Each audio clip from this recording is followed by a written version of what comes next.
Hello students, कैसे हो? I hope आप सब अच्छे होंगे। मेरे को बहुत सारे बच्चों का कमेंट आया। वो कहते हैं सर हमें वॉल्यूम का फॉर्मूला याद नहीं होता। इतने सारे फॉर्मूले होते हैं वॉल्यूम के, हम कंफ्यूज हो जाते हैं कि वॉल्यूम क्या होता है। तो आज मैं आपको एक ट्रिक बताऊंगा जिस ट्रिक से आप किसी का भी वॉल्यूम निकाल सकते हो, जैसे क्यूब, क्यूबॉइड, सिलेंडर, कोन, इन सब के आप वॉल्यूम इमीडिएटली उसका फॉर्मूला याद रहेगा आपको। तो उसके लिए आपको एक लाइन लर्न करनी पड़ेगी। क्या है? दैट इज़, किसी भी चीज़ का वॉल्यूम निकालने के लिए हमें दो चीज़ें पता होना चाहिए। क्या? Area of base multiply by it's height. तो हमें किसी भी चीज़ का वॉल्यूम निकालने के लिए हमें दो चीज़ों का नॉलेज होनी चाहिए। पहले एरिया ऑफ बेस, तो बेस को आइडेंटिफाई करो, बेस में शेप कौन सी है, तो उसका एरिया क्या होगा और उसकी हाइट कितनी है, उससे मल्टीप्लाई करोगे तो आपको वॉल्यूम निकल आएगा। तो इसी ट्रिक से हम कैसे क्या पढ़ने वाले हैं। सबसे पहले पढ़ेंगे क्यूब। थोड़ा सा मैं ऊपर करके लिखता हूँ क्योंकि मैं चाहता हूँ कि एक ही पेज पे ये चारों के फॉर्मूले आ जाए। क्यूब। अब क्यूब को ड्रॉ कैसे करते हैं? बहुत सारे बच्चों को क्यूब को ड्रॉ करने में दिक्कत आती है, तो मैं आपको बताता हूँ क्यूब कैसे ड्रॉ किया जाता है। आई होप आप में से बहुत सारे बच्चे ऐसे भी जिसको सब कुछ पता है, लेकिन फिर भी क्यूब ड्रॉ करने के पहले आपको स्क्वायर बनाना है। फिर डायगनली थोड़ा सा नीचे, मतलब हाइट से भी नीचे और राइट साइड से, यहाँ से एक और स्क्वायर बनाओ जैसे आपने पहले बनाया था। ये स्क्वायर बनाया। अब इसके कॉर्नर्स को ज्वाइन कर दो, तो हर कॉर्नर को उसके रिस्पेक्टिव कॉर्नर से ज्वाइन कर देना है। तो ये आपका ड्रॉ होगा क्यूब। अब क्यूब है तो क्यूब की एक साइड होगी। क्यूब कैसी शेप दिख रही है? ये जो आप डाइस खेलते हो, लूडो खेलते हो, तो उसमें जो डाइस होती है वो क्यूब की शेप में होती है। तो इस क्यूब की साइड को हम लोग एज्यूम कर लेते हैं, जैसे इसकी साइड मान लो AS। तो ए मतलब कोई भी कुछ भी हो सकता है, ए की वैल्यू कुछ भी हो सकती है। तो हमने उसका एक वेरिएबल एज्यूम कर लिया ए। लेंथ इसकी ए है, ये इसकी ब्रेथ है यहाँ से लेकर यहाँ तक, तो ये ब्रेथ भी ए हो गई, और यहाँ से लेकर यहाँ तक होगी हाइट, ये भी ए है। तो क्यूब है तो इसकी लेंथ, ब्रेथ, हाइट सब सेम होता है। तो अब इसका हमने क्या निकालना था? वॉल्यूम। तो वॉल्यूम का फॉर्मूला निकालने के लिए मुझे क्या है? Area of base. अब सबसे पहले ये देखो कि इसके बेस में कौन सी शेप है। तो इसकी बेस में है आपका स्क्वायर। क्यों? क्योंकि ये साइड भी ए, ये साइड भी ए। यहाँ बहुत सारे बच्चे बोलेंगे सर ये पैरेललोग्राम दिख रहा है। तो बेटा ये पैरेललोग्राम नहीं है, ये सिर्फ देखने में आपको पैरेललोग्राम लग रहा है, बेटा एक्चुअली पैरेललोग्राम नहीं है। अगर डाइस को सामने रख के आप डाइस देखोगे तो वो उसके हर साइड जो है वो स्क्वायर दिखेगी। तो अगर उसको डाइस को उठा के देखो नीचे से भी वो स्क्वायर ही दिखेगा। वो ड्रॉ करने में 3D में और 2D में फ़र्क पड़ जाता है। तो क्योंकि हम 3D फिगर को 2D में ड्रॉ कर रहे हैं, इसलिए यहाँ पर ये पैरेललोग्राम दिख रहा है, बट एक्चुअली पैरेललोग्राम नहीं है, यह है स्क्वायर। डाइस उठा के आप नीचे से देखो, बिल्कुल परफेक्ट स्क्वायर दिखेगा आपको। तो अब वॉल्यूम निकालना है क्यूब का। तो इसका फॉर्मूला होता है एरिया ऑफ बेस। इसके बेस में कौन सी शेप है? स्क्वायर है। तो स्क्वायर का एरिया क्या होता है? साइड इंटू साइड, मतलब A multiply by A, side multiply by side. ये वॉल्यूम किसका होता है? सॉरी, एरिया किसका होता है? स्क्वायर का। तो एरिया बेस आ गया हमारे पास, ये area base multiply by height. अब इसकी हाइट कितनी है? वो भी ए थी, तो मल्टीप्लाई बाय ए। तो ये हो गया area of base multiply by height, height भी ए है, तो ए टाइम्स ए, तो कितना हो गया? ए क्यूब। तो ये आ गया volume of cube. Okay, now next shape is cuboid. अब क्यूबॉइड कैसा होता है? क्यूबॉइड जैसे आपका शूज़ का बॉक्स होता है जिसमें शूज़ आप खरीदने जाते हैं, तो जो क्यूबॉइड है वो आपका क्यूबॉइड होता है। आपके जो ज्योमेट्री है, लंच बॉक्स है, वो सब क्यूबॉइड की शेप में होता है। ठीक है, तो वो कैसे ड्रॉ करेंगे हम लोग? पहले एक रेक्टेंगल, इसमें स्क्वायर बनाया था, यहाँ रेक्टेंगल बनाएंगे। तो रेक्टेंगल में क्लियरली दिखना चाहिए कि लेंथ बड़ी है और ब्रेथ छोटी है। तो रेक्टेंगल बनाएंगे, एक और रेक्टेंगल बनाएंगे डायरेक्टली थोड़ा सा, और नीचे दो रेक्टेंगल बना दिए हमने। अब इसके जैसे ही इसकी कॉर्नर्स को हम ज्वाइन कर देंगे, वर्टेक्स को। कॉर्नर को वर्टेक्स भी बोलते हैं। तो इसके वर्टेक्स को ज्वाइन कर देंगे तो ये बन जाए आपका क्यूबॉइड। अब क्यूबॉइड है तो उसका लेंथ ब्रेथ हाइट भी होगी, तो इसकी लंबी साइड को हम ले लेते हैं स्मॉल एल, ये जो चौड़ाई थी इसकी, इसको हम ले लेते हैं स्मॉल बी, और इसकी जो हाइट है उसको ले लेते हैं स्मॉल एच। तो हमने क्या किया, लेंथ को एल बी एच ले लिया, लेंथ ब्रेथ हाइट। अब इसका अगेन वॉल्यूम निकालना हमने, तो वॉल्यूम का फॉर्मूला क्या था, एरिया ऑफ बेस। अब इसका बेस क्या है, बेस वो है जिसके ऊपर ये स्टैंड कर रहा है, जिसके ऊपर खड़ा है, तो वो जो नीचे वाला एरिया होता है उसके हम एरिया बेस बोलते हैं। तो इसकी बेस में कौन सी शेप है, तो इसकी शेप होती है रेक्टेंगल के जैसे।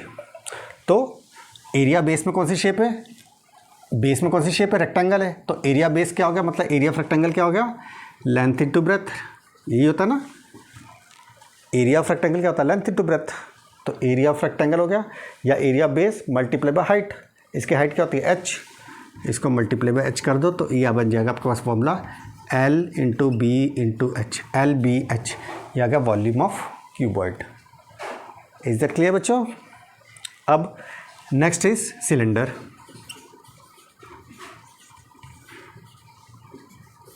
सिलेंडर, अब सिलेंडर कैसे ड्रॉ करते हैं, अच्छा एक चीज़ आपको बता दूं सिलेंडर के लिए, सिलेंडर बहुत सारी बुक्स में वहाँ पर लिखा होता है राइट सर्कुलर सिलेंडर, तो या कल्ला सिलेंडर लिखा हो या राइट सर्कुलर सिलेंडर लिखा हो तो एक ही बात होती है, दोनों में फ़र्क क्यों नहीं होता, एक ही चीज़ होती है, कोई फ़र्क नहीं है। अब इसको राइट सर्कुलर सिलेंडर क्यों बोला जाता है, क्योंकि सिलेंडर अगर तो इस तरीके से सिलेंडर है हमारा, ये ऊपर सर्कल, उसका रेडियस भी होगा, सर्कल है तो छोटा कर लेते हैं, ज़्यादा बड़ा हो गया, एक नीचे इसका भी रेडियस होगा। अब इसकी जो हाइट होती है, ये हाइट है इसकी, इसको एच यहाँ मान लो चाहे यहाँ मान लो। अब इसकी हाइट को अब ध्यान से देखो, जो इसका बेस है और हाइट है इसके बीच में कौन सा एंगल बन रहा है, ये बन रहा है 90 डिग्री का राइट एंगल ट्रायंगल, ठीक है, क्योंकि बिल्कुल एल बन रहा है ना, ये देखो राइट एंगल ट्रायंगल, तो ये इसलिए ये 90 डिग्री है। अब इसको राइट सर्कुलर सिलेंडर इसलिए बोला जाता है क्योंकि यहाँ पर ये 90 डिग्री पे है। अगर सिलेंडर दूसरा कौन सा होता है, दूसरा ऐसे होता है कि अगर एक ऊपर सर्कल है और ये सर्कल ऐसा कैसे है, ये सर्कल स्लांटिंग में झुका हुआ एक साइड के, तो अब इसका रेडियस तो हॉरिजॉन्टल फ्लैट है, लेकिन अगर मैं इसको सेंटर से ज्वाइन करूँगा तो इसकी जो हाइट है वो हाइट नहीं, एक्चुअली स्लांट हाइट है, तो इसके बीच में देखो ये 90 डिग्री एंगल नहीं है, ये कम है, देखो 90 डिग्री तो बिल्कुल ऐसा होता है 90 डिग्री, बट यहाँ पर क्या है वो ऐसे है, ये बहुत छोटा है ये टेढ़ा, तो ये राइट सर्कुलर सिलेंडर नहीं है, राइट सर्कुलर सिलेंडर ये है। तो जब भी आपको क्वेश्चन आया है राइट सर्कुलर सिलेंडर तो आपको शेप भी ये बनानी है और एज्यूम भी ये करना है, तो ये दिमाग से निकाल देना, तो इसकी ज़रूरत नहीं, हम इसको मिटा देंगे क्योंकि हमारे टॉपिक नहीं है ये। तो सिलेंडर, अब सिलेंडर का क्या निकालना हमने, पहले निकालना वॉल्यूम, तो वॉल्यूम का फॉर्मूला क्या था, एरिया ऑफ बेस। अब इसकी बेस, ये बेस है, इस बेस में कौन सी शेप दिख रही है आपको, ये शेप दिख रही है रेक्टेंगल, सॉरी सर्कल, तो एरिया ऑफ बेस मतलब एरिया ऑफ सर्कल। अब सर्कल का एरिया होता है पाई आर स्क्वायर, तो एरिया ऑफ सर्कल होता है ये पाई आर स्क्वायर। अब area base multiply by height, multiply base की हाइट कितनी थी, हमने स्मॉल एच ली थी, तो टोटल क्या बन गया पाई आर स्क्वायर एच, तो ये आ गया वॉल्यूम ऑफ सिलेंडर। अब पाई क्या चीज़ है, पाई की एक फ़िक्स वैल्यू होती है जिसे हम बोले जाते हैं, तो पाई की वैल्यू क्या होती है, पाई की वैल्यू होती है या तो आप 22/7 ले लो, या पाई की वैल्यू आप ले सकते हो 3.14।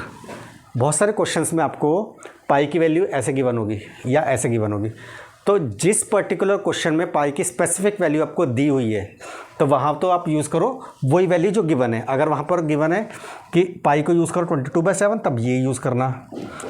अब इसका बेनिफिट क्या होगा, जो पाई की वैल्यू उन्होंने दी हुई है अगर उसको आप क्वेश्चन में यूज़ करोगे तो वहाँ कहीं ना कहीं उसकी कटिंग हो जाएगी ऊपर नीचे, मतलब कैलकुलेशन आपकी ईजी हो जाएगी। तो इसलिए आपने पाई को वही वैल्यू यूज़ करनी है जो यहाँ पर लिखी गई है, जो क्वेश्चन में दी गई हो। और बहुत स्टूडेंट, अब नेक्स्ट पढ़ेंगे हम लोग कोन। तो कोन की शेप कैसे होती है, पहले आपने क्या करना है, एक ये कोन की शेप होती है, तो उसके नीचे एक रेक्टेंगल और सर्कल होगा। सर्कल है तो उसका रेडियस भी होगा और उसके और सर्कल की जो कोन की हाइट होगी उसका हम कैपिटल एच ले लेंगे और इसके अंदर भी 90 डिग्री एंगल बनेगा। देखो ये 90 डिग्री है, इधर एल शेप में बन रहा है, तो हाइट और रेडियस के बीच में 90 डिग्री एंगल है, तो इसलिए इसको हम राइट सर्कुलर कोन भी बोला जाता है। जैसे इसको राइट सर्कुलर सिलेंडर बोलते थे, वैसे इसको चाहे कोन बोल लो चाहे राइट सर्कुलर कोन बोल लो, दोनों एक ही बात है। तो कन्फ्यूज़ मत होना अगर आपको राइट सर्कुलर कोन लिखा जाए तो कोन है। अब कोन का वॉल्यूम कैसे निकालेंगे? कोन का वॉल्यूम निकालने के लिए आपको वॉल्यूम ऑफ सिलेंडर पता होना चाहिए। तो वॉल्यूम ऑफ सिलेंडर ये होता है, तो सिलेंडर का वॉल्यूम क्या होता है? ये वाला पाई आर स्क्वायर एच। तो पहले आपने वॉल्यूम ऑफ सिलेंडर कर देना है और जो भी वॉल्यूम ऑफ सिलेंडर होता है उसको 1/3 कर दोगे तो ये बन जाएगा वॉल्यूम ऑफ कोन। अब बहुत सारे बच्चे बोलेंगे सर इसको सिलेंडर का वॉल्यूम और इसका रिलेशन क्या है, 1/3 क्यों बोला गया इसको? Let me show you. ये आपके पास क्या था? आप बोलोगे कोन। अगर मैं इस कोन की हाइट को इधर ना लेके अगर मैं इसको ऐसे स्ट्रेट ऊपर बना दूं और यहाँ से इसको सर्कल बना दूं तो क्या बन गया?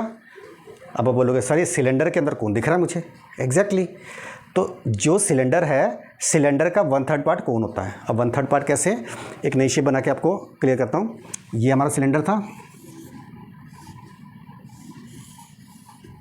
ये सिलेंडर था। अगर मैं इसके सेंटर को यहाँ से ज्वाइन कर दूँ और इसको ज्वाइन कर दूँ तो आप देखोगे ये 3 पार्ट्स में डिवाइड हो गया। तो ये फर्स्ट पार्ट हो गया इतना, यहाँ से लेकर ये वाला, तो ये 1/3 पार्ट ये कौन सिलेंडर का हो गया। ये वाला पार्ट 1/3 पार्ट हो गया और ये वाला पार्ट 1/3 हो गया। तो हमारे पास यहाँ पर सिलेंडर को अगर 3 पार्ट्स में डिवाइड करता हूँ तो जो 1/3 पार्ट है सेंटर वाला ये हमारा कोन होता है। तो इसलिए वॉल्यूम ऑफ कोन क्या होता है? जो वॉल्यूम ऑफ सिलेंडर होता है उसका 1/3। तो नेक्स्ट टाइम कोन का कोई फॉर्मूला पूछे तो कंफ्यूज मत होना, सिलेंडर का फॉर्मूला याद रखना तो उसका 1/3 कर देना। क्लियर? तो आई होप आपको ये सब आज की वीडियो से आपको ये पता चल जाएगा कि वॉल्यूम का फॉर्मूला आपको रटना नहीं है, क्योंकि रटी हुई चीज़ भूलने का डर होता है। वॉल्यूम कैसे निकालते हैं वो आपको कंसेप्ट क्लियर होना चाहिए। तो अगर आपको कंसेप्ट क्लियर हो गया तो आप भूलोगे नहीं कभी भी। और यहाँ तक कि जब आप बच्चे हो, जब आप बड़े हो जाओगे आपके बच्चे होंगे तब तक आपको याद रहेगा, आप उनको ही पढ़ा सकते हो सेम चीज़, क्योंकि ये चीज़ आपको रटी नहीं है, आपने समझी है। और जो समझाता है वो कभी नहीं भूलते। तो आप कई बच्चे बोलते हैं सर मैं एग्ज़ाम में भूल जाता हूँ। भाई एग्ज़ाम तो बड़ी दूर की बात है, तुम अपने बच्चों तक का पढ़ा पाओगे ये चीज़। क्लियर? तो आई होप आपको ये टॉपिक क्लियर हुआ होगा। अगर आपको ये नॉलेज पसंद है तो आप हमसे जुड़िए, हमारे चैनल को सब्सक्राइब कीजिए और हम इसी तरीके से वैल्यूएबल इन्फॉर्मेशन आपको देते रहेंगे। Thank you students, have a nice day.